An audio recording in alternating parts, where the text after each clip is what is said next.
So ist der Vision Sonntag vielleicht, wenn du in der Microchurch dabei bist oder sag jetzt mal im ICF Winterthur, das ist zum ersten Mal deine Vision Sonntag. Ich werde es mit einem Team zusammen machen, werden euch viele Informationen euch mit auf den Weg geben. Und ich möchte gerade vom Anfang an einfach schon vorausschieben, ich bin so dankbar, dass wir einen Gott haben, der ist der gleiche gestern, heute bis in alle Ewigkeit. Wir haben einen Gott im Himmel, der noch immer Menschen verändert. Es kommen noch immer Frauen und Menschen zum Glauben. Gott bewegt noch immer einen Move, egal was die Situation ist, ob jetzt das Corona-Krise gewesen ist oder eine Stromkrise. Gott kommt immer in unserem Leben zum Ziel. Und im Leben gibt es so Menschen, ich nenne es diesen Typen da, den sollte man erkennen, das ist der Petrus aus der Bibel, oder? So ist der Petrus aus der Bibel, der hat ja ihm irgendwo gelebt, der kannte Jesus nicht, man hat ihn auch nicht gekannt, der hat noch gar nichts bewirkt in dem Sinn, der hat irgendwo so rumgedümpelt. Und ich möchte euch mit auf eine Reise geben, wie können wir als eine Church und Microchurch Jüngerschaft in einer ganz neuen Art und Weise leben, weil das Wort Jüngerschaft ist oft so mega kompliziert. Jetzt Achtung, ich muss jemand nachfolgen und dann muss genau alles machen, was die Person sagt. Aber Jüngerschaft beginnt mit dem Gedanken, da ist irgendwo eine Person in Deutschland, in Österreich, in Bali, wo auch immer, die kennt Jesus nicht und die wartet nur auf den Moment, dass ein erweckter, leidenschaftlicher, on fire Christ kommt und sagt, hey, hast du schon einmal von Jesus gehört? Und du merkst, das Gesicht ist immer noch irritiert am Anfang und irgendwann, wenn der Heilige Geist ein Wunder bewirkt, gehen Augen auf und Menschen erkennen diesen wunderbaren Jesus. In Matthäus 28, Vers 19 bis 20 sagt Jesus, deshalb geht hinaus in die ganze Welt und ruft alle Menschen dazu auf, meine Jünger und Jüngerinnen zu werden. Tauft sie auf den Namen des Vaters, des Sohnes und des Heiligen Geistes. Lehrt sie alles zu befolgen. Ich lehre dich alles zu befolgen, was ich euch aufgetragen habe. Ihr dürft sicher sein, ich bin immer bei euch, bis das Ende dieser Welt gekommen ist. Und was ich mega spannend, diesen Missionsbefehl finde, ist, dieser Petrus ist irgendwo im Nirgendwo und irgendwo im Nirgendwo warst auch du und ich, oder? Es gab einen Moment in deinem Leben, da kanntest du Jesus nicht, da warst du so weit von irgendetwas und Gott braucht immer Frauen und Männer, um das Evangelium schmackhaft zu machen. Ich möchte euch mitnehmen auf eine Reise von 4 Punkten, wie können wir Jüngerschaft ganz konkret zusammen leben. Erstens, geht und gewinnt. Jesus sagt, geht hinaus und gewinnt. Und das ist oft schon der erste Punkt, wo Leute sagen, ja, aber ich habe keine Ahnung, wie kann ich dann Menschen für Jesus gewinnen? Das ist so, was ist, wenn Sie mir eine Frage stellen über die Klimadebatte oder eine Frage über LGBTQ, dann habe ich keine Antwort. Und sehr oft sind Leute mega blockiert, weil du denkst, in dem Moment, wenn du Menschen für Jesus gewinnen musst und stellen dir eine Frage, du hast keine Antwort, du musst wissen, in dem Moment, wo du nicht weißt, was zu sagen, sagt die Bibel, der Heilige Geist an deiner Stelle sprechen. Der Heilige Geist öffnet die Augen, nicht du und ich, es sind nicht unsere glorreichen, super Argumente. Und ich liebe es, wir können von Jesus so viel lernen. Es heißt nämlich in Lukas 5, Vers 1, und es ist eine wunderschöne Szene. Eines Tages stand Jesus am See Genezareth. Wir Zürcher, wir haben einen See. Wir wissen, von was Jesus spricht. Und eine große Menschenmenge drängte sich um ihn und alle wollten die Botschaft von Gott hören. Jetzt stell dir mal das vor. Eine große Menge und es war der Moment, wo Jesus eigentlich ihnen das Evangelium erklärte. Im Vers 3, Jesus stieg in das Boot, das Simon gehörte und bat ihn ein Stück ans Ufer abzustoßen. Dann setzte Jesus sich und lehrte vom Boot aus die Menschen.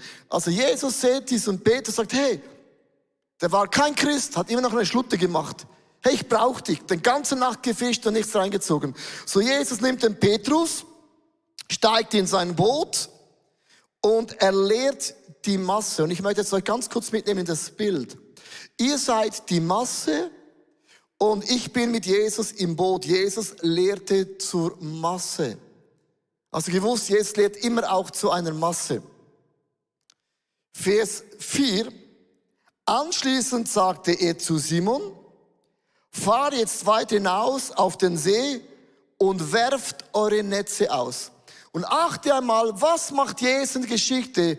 Eine monstergroße Gruppe und sagt, Petrus, lasst uns hinausfahren. Und Jesus zeigt der großen Gruppe seinen Rücken und fährt mit Petrus hinaus. Was möchte ich mit dem Beispiel sagen? Hast du gewusst, es gibt immer einen Moment, wo du den Rücken von irgendetwas zuwendest und dich um eine einzige Person kümmerst. Das ist das 99-1-Prinzip. Jesus lässt 99 Schafe stehen und geht den einen Petrus nach. Und wir alle haben diesen Moment, wo du etwas liegen lässt, wo Gott einen Auftrag gibt für eine einzige Person. Darf ich dir eine Geschichte erzählen von einer Frau? Sie hat bei uns in der ICF eine riesengroßes Ministry geleitet, also hunderte von Leuten geleitet. Und sie hat noch nie eine einzige Person zu Jesus geführt. Und sie hat gesagt, Leo, ich habe keine Ahnung, wie kann ich Menschen zu Jesus führen? Und ich habe gesagt, Gott ist immer ein Gott nicht der Masse, sondern Gott wird dich gebrauchen, dass du der Masse den Rücken zudrehst und sich für eine Person Zeit nimmt. Und sie hat gesagt, ich habe keine Ahnung, wie soll ich das machen? Sie war total am Arsch. Dann habe ich gesagt, kannst du etwas gut? Ich habe gesagt, kannst du etwas gut? Er hat gesagt, ja, es gibt eine Sache, das kann ich gut. Ich kann gut Kaffee trinken. Hast du gewusst, beginn mit dem, was du gut kannst. Ich habe gesagt, stell dir das mal vor, du lädst deine Nachbarn ein zum Kaffee trinken. Hast das Gefühl, sie werden nicht kommen. Ich habe gesagt, wenn ich das mache, werden alle meine Nachbarn kommen. Also, so hat sie die Nachbarn eingeladen zum Kaffee trinken. Und beim Kaffee trinken musst du einfach einen guten Kaffee machen. So, sie kamen die Freundinnen zu ihr nach Hause und sie hat noch nie eine Person zu Jesus geführt und die Gesicht ist so crazy. Und dann süppelt die im Kaffee. Und dann sagt die Nachbarn, du, ich habe eine Frage. Jeden Sonntagmorgen früh fährst du mit deiner ganzen Familie aus der Garage und immer um die gleiche Zeit. Wo geht ihr hin? Sie, wir gehen in die Kirche. Kirche, sagt sie, ja, so. Ja, wir gehen in die Kirche. Hast du ein Problem mit dem? Und sie, und dann sagt die Frau, kann ich auch mal mitkommen?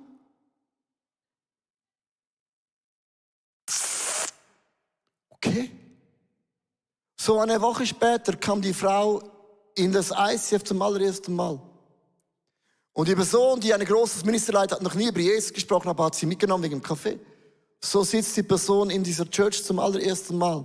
Hat noch nie von Jesus gehört wie dieser Petrus. Und da beginnen Leute zu worship und die Alten haben die Pfoten oben. Denkt sie, was machen die?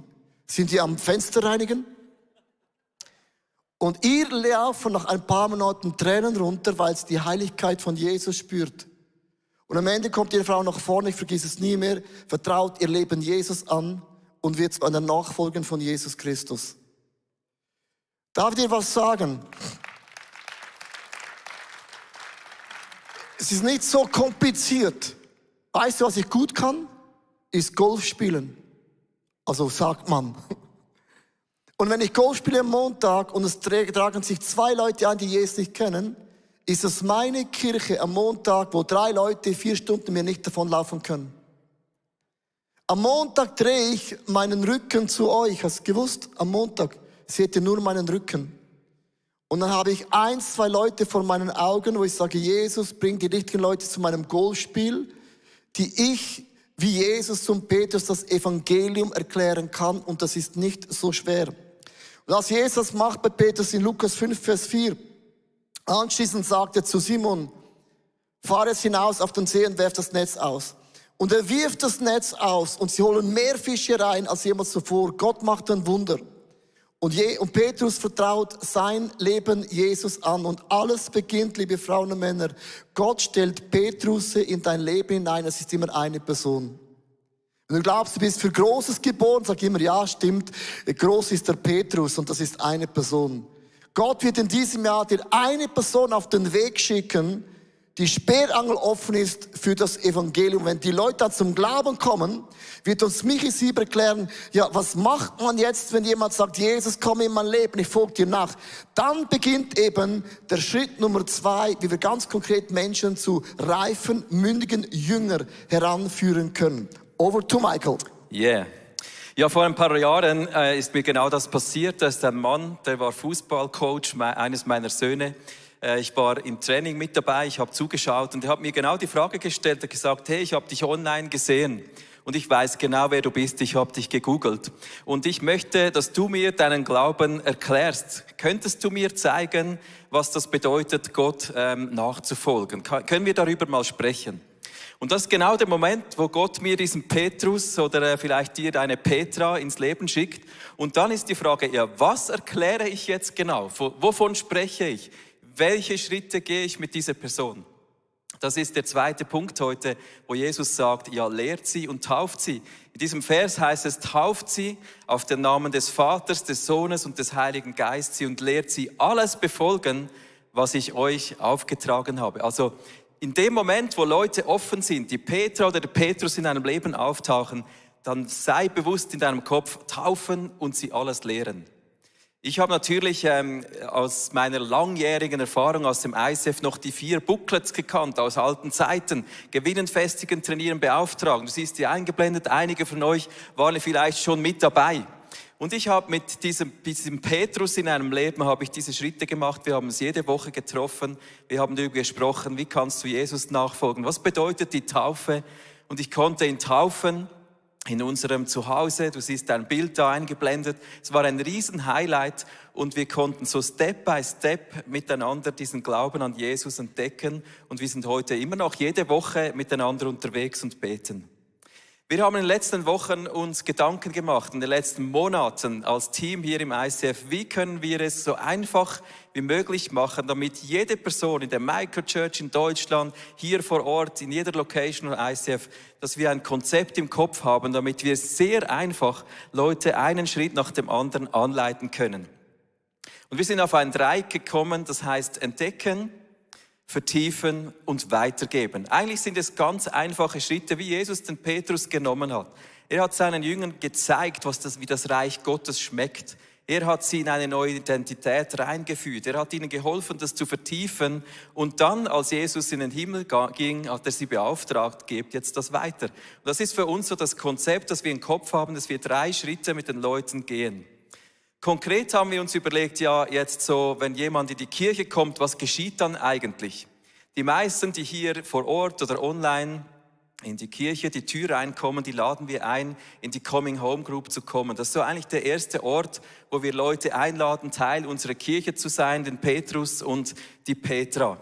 Aber vielleicht gibt es Leute in deinem Umfeld, die kommen nicht zuerst in die Kirche, sondern die kommen zuerst an deinen Kaffeetisch, wie der Leo erzählt hat. Und dann geht es eigentlich darum, dass wir mit ihnen diesen Glauben an Jesus entdecken. Was heißt entdecken? Ja, das heißt, dass wir diesen Petrus nehmen und sagen, komm, wir gehen den ersten Schritt. Entdecke, dass Gott dich liebt, dass Jesus für dich gestorben ist und dass du dein Leben in seine Hand geben kannst, dass du dich taufen kannst. Ja, was bedeutet denn die Taufe? Wir erklären beim Entdecken den Leuten, dass sie eine neue Identität in Jesus kriegen und wir taufen sie auf den Namen des Vaters, des Sohnes und des Heiligen Geistes. Wir werden dazu einen Kurs entwickeln, also wir haben den schon, das ist ja Entdecke Gott im Moment und wir werden zu jedem dieser Schritte einen Kurs designen mit Inhalten, die sehr einfach sind für uns alle zu nehmen, um mit Leuten einen Schritt zu gehen. Also zum ersten einfach einen Entdecke-Kurs, der im Moment Entdecke Gott heißt, wo du immer mit online und auch vor Ort dabei sein kannst. Dann sind wir dran, jetzt einen nächsten Schritt zu gehen, vertiefen. Ja, wir möchten ja, dass wir alle frei werden von Schuld, dass wir Dinge abwerfen können, dass wir miteinander Get-Free-Momente erleben. Dieser Petrus, diese Petra braucht den Moment am Kreuz mit Jesus, wo das alte Leben abgestreift wird und wir die neuen Kleider von Jesus anziehen. Das ist das Get-Free, wo wir eigentlich im Vertiefen drin den Leuten zeigen, wie sie frei werden, in ein neues Leben hineinkommen und mit dem Heiligen Geist erfüllt ein Leben anpacken können. Und zum Dritten, wir nehmen den Petrus und die Petra auch wieder mit in diese Dimension, dass sie ihren Glauben auf ihre Art und Weise weitergeben können. Vielleicht sind das eben nicht Golfer und nicht Kaffeeschlürfer, sondern Kaninchenzüchter oder was auch immer dein Hobby ist und deine Art ist. Also entdecke deine Art, wie du den Glauben weitergibst in deiner Microchurch, in deiner Kirche, wo auch immer du bist. Und diese Kurse ist jetzt eingeblendet, die sind wir am entwickeln, am weiterentwickeln. Wir werden Namen noch geben, damit alles schön zusammenstimmt, damit wir ein ganz einfaches Konzept als Church in unseren Köpfen drin haben, dass wir zücken können, wann auch immer dieser Petrus mich fragt oder die Petra, hey, kannst du mir deinen Glauben an Jesus erklären? Und stell dir vor, wenn wir diese Kurse füllen mit Leuten, das ist ja nicht vor Ort oder nur online, sondern bei dir zu Hause im 1:1 oder in deiner Small Group, wo ihr einfach Leute dann mitnehmen könnt. Stell dir vor, wie das ist, wenn wir alle Menschen an der Hand nehmen und genau wissen, wie wir vorgehen können. Es gibt ja immer noch viel mehr Inhalte, die man erzählen kann, aber wir werden ganz einfache Art und Weise den Leuten zeigen, wie sie sich taufen, wie sie frei werden und den Glauben wieder weitergeben. Und dann wird dieser Petrus und diese Petra wieder selber an einem Ort sein, wo Gott eben wieder weitere Menschen in ihr Leben schickt. Und so haben wir ein Konzept, einen Plan und ich glaube, das macht einen riesigen Unterschied. Susanna, wie geht das dann weiter mit dem Petrus? Vielen Dank, Michi. Ich finde es so spannend, dass eigentlich über all die 2000 Jahre, wo es Kirchengeschichte gibt und auch bei uns im ICF nach mehr als 25 und fast 30 Jahren das Grundkonzept bei aller Vision und bei allem, was wir neu machen und dazufügen, immer das Gleiche ist. Wir gewinnen Menschen für Jesus, wir vertiefen und wir geben weiter. Und wahrscheinlich hast du das auch schon so erlebt und du machst das immer und immer wieder mit jedem Petrus, der im neuen Jahr wieder in dein Leben kommt. Und mein Punkt ist aber, was kommt nachher? Was kommt, wenn ich entdeckt habe, vertieft habe und dann weitergegeben habe und das eben vielleicht ein paar Mal mit den Petrusen zusammen? Dann geht es darum im nächsten Punkt, und das ist mein Punkt, wachst und bleibt. Und in Matthäus 28, Vers 20, in diesem Auftrag, der schon 2000 Jahre alt ist und sich seither nicht verändert hat, heißt es, ihr dürft sicher sein, ich bin immer bei euch, bis das Ende dieser Welt gekommen ist. Wie cool! Du und ich, wir wissen, der Gott im Himmel, der ist mit mir. Und wenn ich gewinne, vertiefe und weitergebe, irgendwann kommt der Punkt, wo es zum Health Check geht. Weil uns ist ein gesundes Leben wichtig und ein gesundes Leben ist ein ausgewogenes Leben. Und es gibt ein schönes Bild dazu, das sind die 5 Bereiche, die eigentlich unser Leben ausmachen, der Glaube, unsere Beziehungen, unsere Ressourcen, unsere Gesundheit und auch unsere Arbeit. Und deswegen haben wir ja auch dieses Buch geschrieben, das ist nichts Neues, das ist ein Lebenskonzept, nach dem wir uns richten, jedes Jahr wieder aufs Neue, den Heiligen Geist fragen, wo legst du den Finger drauf? Was ist dir wichtig? Jetzt bin ich der Petrus. Was ist dir wichtig in meinem Leben? Wo legst du den Finger drauf? Wir haben Anfang des Jahres, schon seit mehreren Jahren, immer wieder diese Serie von Next Step, wo wir den Heiligen Geist fragen, was ist dir wichtig? Weil es gibt ein spannendes Bild, das ist das Bild vom Fass. Du kannst in der Gesundheit top sein, du kannst in deinen Beziehungen top sein, aber vielleicht hapert es bei der Arbeit. Und das ist dann genau da, wo das Wasser rausgeht. Dann nützt es dir nichts, wenn du in 3 Bereichen top bist. Das Leben ist das Gesamte und es geht darum, dass wir als Gesamtes gesund unterwegs sind. Das ist unser Anliegen. Und ich bin jetzt schon seit 50 Jahren oder bald 50 Jahren mit Jesus unterwegs. Ich habe diese 3 Bereiche von Entdecken, Vertiefen und Weitergeben selber erlebt und auch schon oft weitergegeben an andere. Und der Health Check ist etwas, was mich jedes Jahr wieder neu begeistert. Und wir haben das als Kirche implementiert in unser persönliches Leben zum einen. Zum anderen wird es auch ein Coaching-Tool, weil wir gemerkt haben, das ist einfach das ist ein Lebenskonzept, wo wir uns wünschen für alle ICF-Pastoren, für alle Ministry-Leiter und auch für dich. Es gibt ein Konzept, wo du dich da einfach einklinken kannst, weil Es ist ganz einfach, wir sagen das auch nicht das erste Mal. Im Januar habe ich es genauso gemacht, wie wir es sagen. Es gibt eine Gebetswoche mit all diesen verschiedenen Themen und ich habe jedes Thema angehört, jeden Abend. Ich habe mir Dinge aufgeschrieben und das macht mein Leben mit Jesus spannend. Weil er den Finger auf Dinge legt und ich habe gedacht, ich lege es in meine Schublade und er schaut dann, dass diese Ziele erreicht werden, aber so läuft es nicht.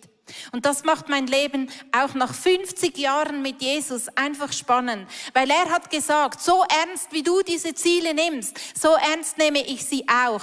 Und ich habe angefangen, bin jetzt beim Tag 16, mir jeden Tag diese Ziele aufzuschreiben, weil ich es so gelesen habe. Und es passiert etwas. Nach 7 Tagen habe ich gedacht, okay, jetzt kenne ich es auswendig, jetzt kann ich die Übung aufhören. Aber weil ich gehört habe, man soll das 30 Tage tun, habe ich es weiterhin getan. Und am 8. Tag habe ich auf einmal gemerkt, dass die Worship-Songs, die ich höre, sich als Gebete mit diesen Zielen verflechten. Und es kommt so eine Kraft und es kommt so eine Begeisterung für diesen Jesus auf in meinem Leben. Genau deshalb, weil ich das Fass nicht dem Zufall überlasse und einfach sage, Gott, da bin ich. Wo legst du den Finger drauf? Vielleicht auf meine Gesundheit, vielleicht auf meinen Glauben, vielleicht auf meine Arbeit, vielleicht auf Beziehungen, vielleicht auf meine Ressourcen. Und das wiederum hat Einfluss, was ich einem Petrus in diesem Jahr weiterzugeben habe, weil mein Glaube lebendig ist.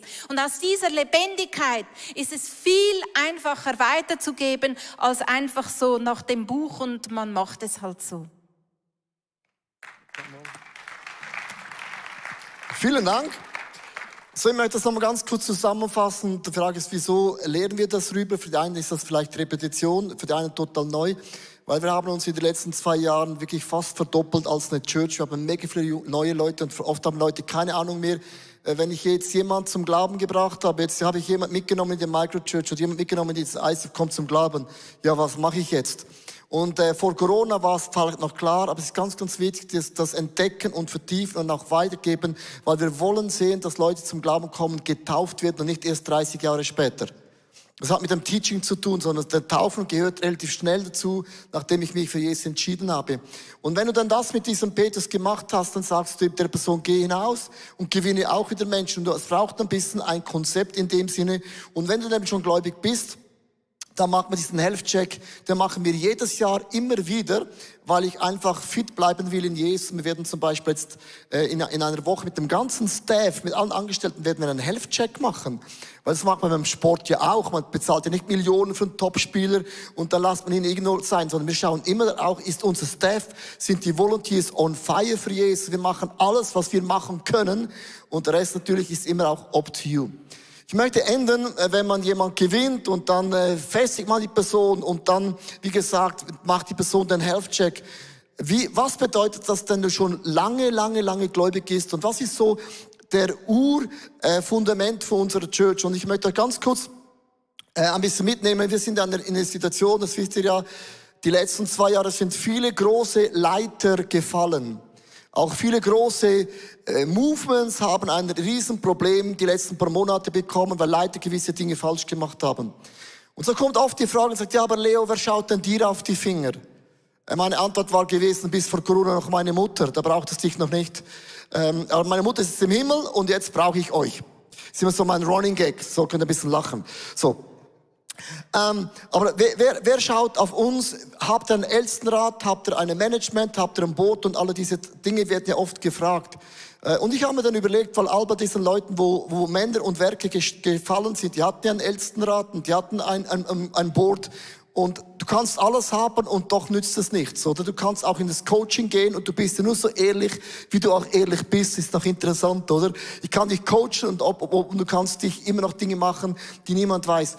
So habe ich mir überlegt, da gibt es aber Vorbilder, die haben einen Lauf vollendet. Und ich möchte lieber auf die schauen, die haben einen Lauf vollendet, als die das Konzept kopieren, die haben es nicht erreicht. Und es gab einen Mann, der ist der Billy Graham und seine 3 Freunde, die haben zusammen das Ministry gestartet und haben 40 Jahre später das Ministry zusammen geendet, hatten nicht einen einzigen Skandal. Und ich wollte wissen, was haben die etabliert? Und die hatten etwas Interessantes etabliert, das heißt ein Manifest. Sie haben sich 4 Punkte mündlich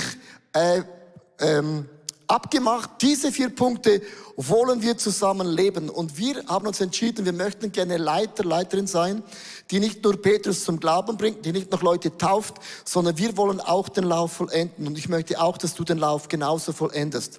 So haben wir 4 Dinge entwickelt und das ist ganz, ganz neu. Wir werden das auch auf die Internetseite tun. Das ist der Ehrenkodex von ICF Zürich Staff.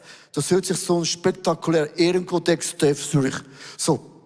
Das kommt auf die Homepage und es werden 4 Punkte da sein, wo wir den Leuten aktiv erklären, welche 4 Punkte sind uns mega, mega wichtig.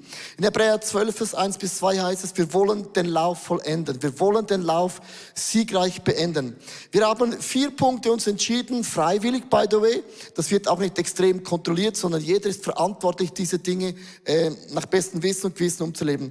Unsere Löhne und Finanzen, da beginne ich mal, weil das ist immer die größte Frage, wie viel verdient ihr dann?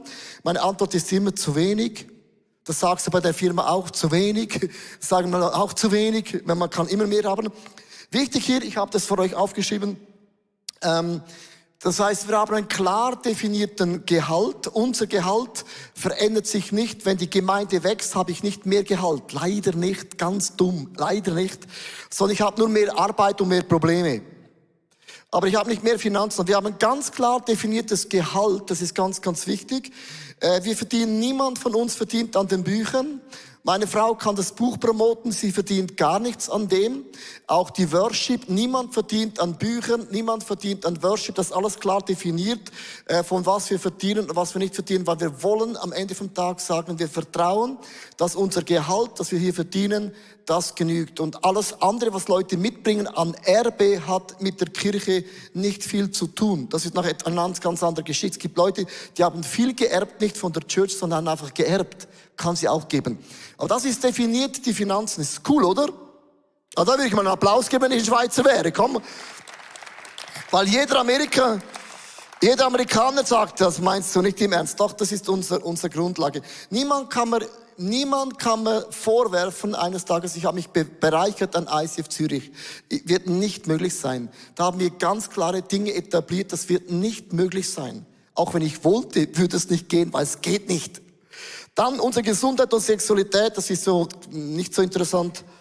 Wir wollen sexuell ein reines Leben leben. Das ist uns mega wichtig. Also ich und meine Frau, ich und Susanna, wir schauen, dass unsere Ehe fit ist, weil du kannst noch lange die Welt verändern, auf der ganzen Welt rumpreachen, Bücher schreiben. Wenn meine Ehe nicht gut ist, dann hast du ein anderes Problem. Wir investieren viel Zeit in unsere Ehe. Und wir haben einen gesunden, suchtfreien Lebensstil. Das ist uns mega, mega wichtig. Wir haben einen gesunden Lebensstil. Das erwarte ich von jeder Person, die im ICF-Staff ist. Und zwar, dass du nicht nur gut im Beten bist, dass auch dein Körper auch gut unterwegs ist. Das ist uns mega, mega wichtig. Dann eine andere Sache ist uns auch wichtig, wenn du jede Person bei Sexualität und Gesundheit ist noch ein wichtiger Punkt. Also jede Person in der Kirche ist in der Recht und verpflichtet, wenn du einen sexuellen Missbrauch in unserer Kirche siehst, dann haben wir eine Opferhilfestelle, wo du dich meldest und das steht auf der Internetseite, du meldest dich nicht bei mir, sondern wir haben uns entschieden, ganz bewusst externe Leute zu nehmen, weil was heilig ist, die Kirche muss heilig bleiben und eine Kirche darf nicht Fälle unter den Teppich wischen. Weil das geht nicht. Das kannst du in einer Firma machen, aber nicht bei einer Kirche. Wir stehen, dass das, was Gott nicht gut findet, finden wir auch nicht gut. Also wenn du irgendetwas feststellst in einer Kleingruppe oder einer Small Group, wo auch immer, bist du verpflichtet, das an der Stelle zu sagen. Und dann kommt der ganze Ball ins Rollen und dann werden diese Dinge von außen super gut überprüft. Nicht von innen, sondern von außen. Amen? Das ist mega wichtig. Das ist immer mein Statement, bei uns gibt es nicht einen Missbrauch. Das möchte ich nie erleben, nie sehen. Ich sage nicht, das passiert uns nicht, aber wir haben die Haltung, das gibt es einfach nicht, unmöglich. Das würden wir nicht tolerieren, auch in meinem eigenen Leben nicht. Macht und Kompetenz ist auch ganz, ganz wichtig. Wir haben ein klares Leitbild. Niemand in dem ICF kann machen, was er will. Auch ich und meine Frau sind am Leitbild von ICF Zürich unterstellt. Wir haben uns der Vision der Church unterstellt. Wir haben seit Jahren die Vision dieser Church noch nie geändert. Dann Glaubwürdigkeit und auch Integrität ist wichtig. Unsere Zahlen, die wir präsentieren, sind schweizerisch korrekt. Wenn es heißt, es sind 100 Leute, dann waren wir vermutlich 110 Leute. Das ist der Schweizer. Unsere Zahlen sind nicht Pimp My Zahlen. Unsere Zahlen, unsere Geschichten, was wir erzählen, die stimmen absolut der Wahrheit. Und das ist mega, mega wichtig. Jetzt möchte ich enden mit einer Sache, was uns mega, mega wichtig ist, wenn du feststellst in unserer Church, in einer Leiterschaft gibt es Dinge, die laufen nicht okay. Da wird Leiterschaft missbraucht. Leiterschaft ist ja immer Einfluss. Ich kann ja nicht sagen, ich habe keinen Einfluss. Aber nur weil ich Einfluss nehme, heißt das noch nicht, ich manipuliere oder es ist Machtmissbrauch. Und manchmal weiß ich da, dass jemand eine Entscheidung trifft, die ist wirklich nicht gut, die macht keinen Sinn.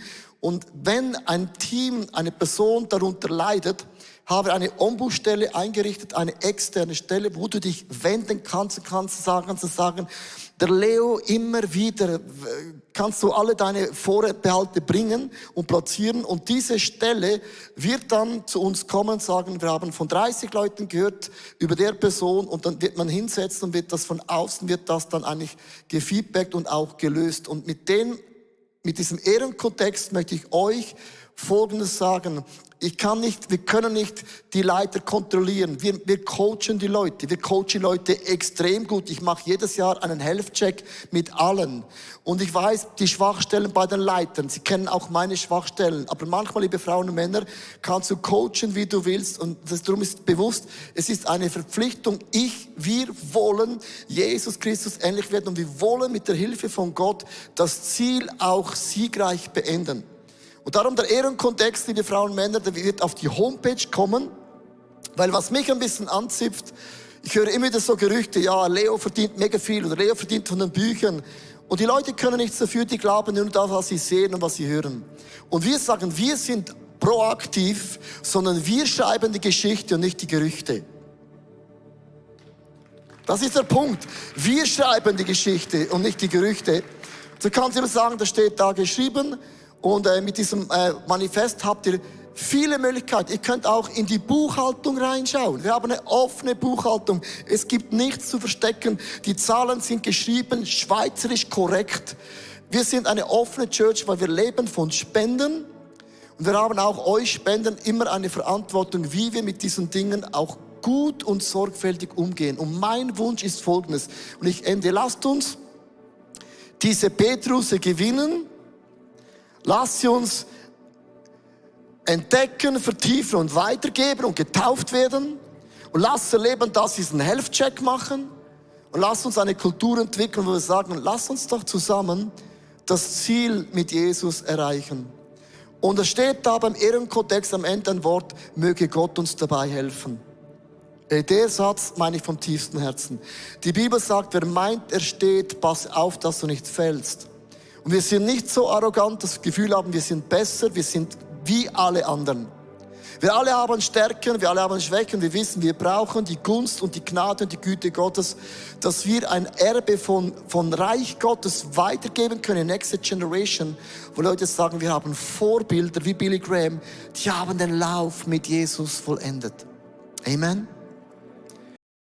Ich hoffe, dass die Predigt zu dir gesprochen hat und du mega viel mitnehmen kannst für deinen Alltag, damit wir am Herzen von Jesus jeden Tag einfach so nahe sind und mega viele coole Dinge mit Jesus erleben werden. Wir möchten gerne mit dir in Kontakt treten und sagst, hey, ich habe Fragen, ich habe Anliegen, ich möchte mich gerne bei euch irgendwo integrieren, dann melde dich einfach bei uns, weil ich glaube, effektiv im Leben mit Jesus ist es so cool, gemeinsam unterwegs zu sein. Ja, unsere Leidenschaft ist es, dass wir Menschen positiv aufblühen sehen durch die Kraft von Jesus Christus und sehen, wie sie auch ihr Umfeld verändern. Und wir laden dich von Herzen ein, Teil von dieser Vision zu sein. Wir haben Hunderte von Mitarbeitern, Menschen, die unsere Kirche unterstützen mit Gaben, Fähigkeiten und auch mit unseren Finanzen. Und ich danke dir von ganzem Herzen, wenn du ein Teil von dieser Vision bist, auch mit deinen Finanzen. Ja, abonniere doch unseren Kanal, damit du immer den neuesten Content bekommst und informiert bist, was Gott alles macht durch unsere Church. Und es würde uns mega, mega freuen. Also bis zum nächsten Mal. God bless you und ciao zusammen.